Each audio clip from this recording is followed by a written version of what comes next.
Hello everybody, Catmatt here.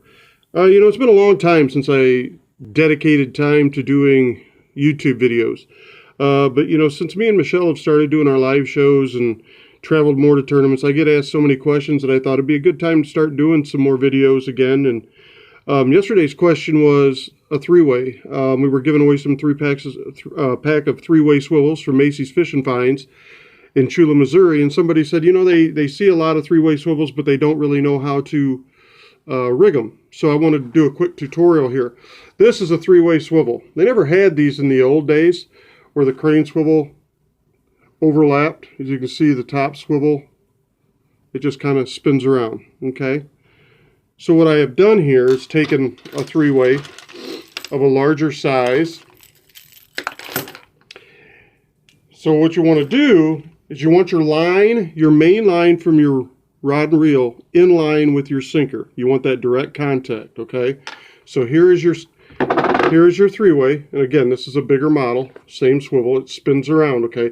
That lets your bait and your line swivel around without adding line twist, okay? So here we go.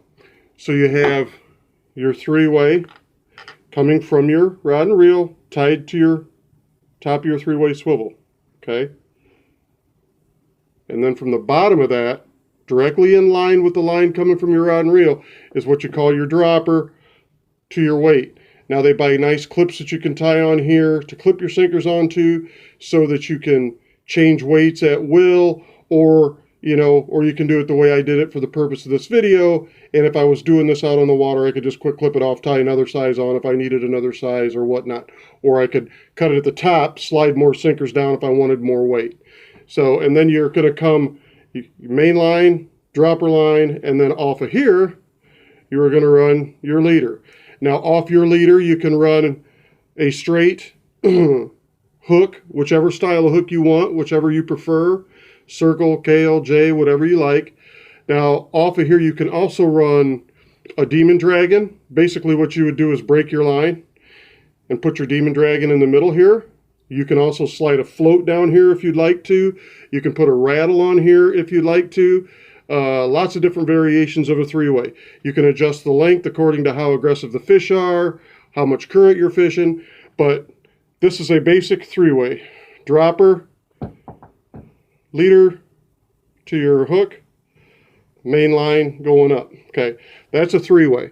If you have any questions, we can talk more about that in length. Now I wanted to go over, while we're talking rigs, I wanted to go over some of the rigs that I use the most. Okay, this right here is a great rig for channel cats, flatheads, blues that are feeding close to the bottom. The demon dragon will get the bait up off the bottom for you a little bit. Now you can control how far up off the bottom is by how long the leader from your swivel to your actual demon dragon is, okay?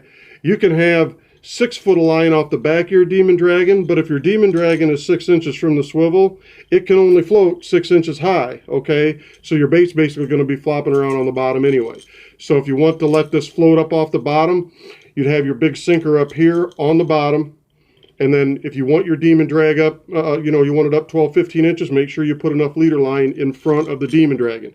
Basically what this is a Carolina rig with a demon dragon float. This is a tackling cat hook, tackling cat circle hook. So that is been a real mainstay of ours and a go-to, especially at Mississippi. I'm on Mississippi River chasing flatheads.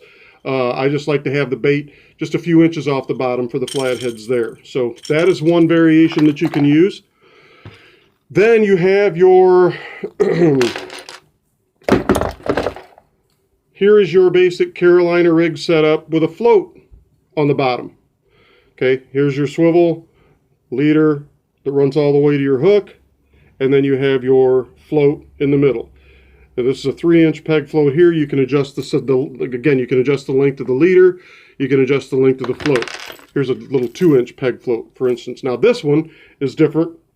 This also has a tackling cat J-cat on it, which are my favorite J-hooks. Has a 2-inch float on it, and we also have a rattle on there to add a little extra commotion. Now you can take these rattles, and again, you can vary them. You can run them right down to the hook and it'll work for you, or you can put them up here above if you want to. You can even put them up here above your swivel if you want to by your weight.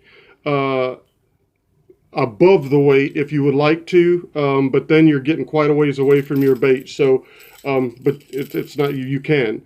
So this is another variation of the Carolina rig. Basically, it is a Carolina rig. We're just doing some different things to present the bait just a little bit different. And some days, a little bit different presentation on your bait is all you need to catch extra fish. It doesn't always work. Again, the big battle rages on about demon dragons and floats and what's better and what's not. Listen, they're all tools. Okay, someday having these extra rigs and some of these extra tools with you is going to make all the difference in catching fish. And some days it's not going to matter at all. Okay, but it's a tool. It makes you more of a diverse fisherman and helps you along the way. Okay. And then basically you have your Carolina rig, which everybody's been running, you know, since cavemen were around. It's so easy a caveman can do it. And basically you've got your hook of choice. This is a tackling cat circle hook again. You got your leader line, which will run straight up to your swivel. And above your swivel is going to be maybe a bead to protect your knot and your sinker. And that's that. So that is a quick video on a lot of the rigs that I use. Again, there's so many different variations that you can use, so many different. Some people choose to use different weights of line to help save tackle, this and that, and we'll talk more about that on further videos, but this one was just to show you some basic rigs that I use. Thanks for taking the time to watch it. Please share my new YouTube page, if you would. I'd appreciate it, and we'll see you more with more good information very soon. Thank y'all.